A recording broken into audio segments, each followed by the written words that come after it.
సిద్దిపేట జిల్లా దుబ్బాక మండలం ఆకారం గ్రామంలో ఇసుక మాఫియా రెచ్చిపోతుంది. కూడవెల్లి వాగు నుంచి అక్రమంగా ఇసుక తరలిస్తున్న 5 ట్రాక్టర్లను పట్టుకున్నారు రెవెన్యూ అధికారులు. అయితే వాటిని దుబ్బాకకు తరలిస్తుండగా పోలీసుల కళ్లుగప్పి ట్రాక్టర్లను తప్పించింది ఇసుక మాఫియా. ఆ తర్వాత తమను ఎవరూ పట్టుకోలేరంటూ పుష్ప సినిమా డైలాగులతో రీల్స్ చేసి సోషల్ మీడియాలో పోస్ట్ చేశారు. దీంతో ఆ వీడియోలు సోషల్ మీడియాలో వైరల్గా మారడంతో ఛాలెంజ్గా తీసుకున్న అధికారులు గ్రామంలో మెరుపు దాడులు చేసి ఇసుక డంప్లను ట్రాక్టర్ ట్రాలీని స్వాధీనం చేసుకున్నారు. ఇసుక ట్రాక్టర్లను తప్పించిన వారిపై కఠిన చర్యలు తీసుకుంటామన్నారు అధికారులు. గత 2 రోజుల క్రితం ఆకారం వాగులో ఇసుక తరలిస్తున్నారనే ఫోన్ రావడంతో నేను మా కార్యాలయ సిబ్బంది అంటే మా ఆర్ఐ నేను మా అటెండర్ కలిసి ఆకారం వాగు దగ్గర వెళ్ళడం జరిగింది. ఆ సమయంలో ఒక 4 ట్రాక్టర్ల ఇసుక లోడ్ అయి అక్రమంగా లోడ్ చేసుకుని వెళ్తుండగా మేము వాటిని పట్టుకోవడం జరిగింది.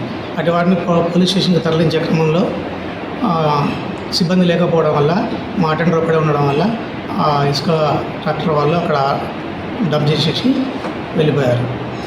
కాబట్టి ట్రాక్టర్లను సీజ్ చేయలేకపోయాము. ఇకపై ఎవరైనా ఇసుక అక్రమ రవాణా చేస్తే కఠిన చర్యలు తీసుకుంటాం.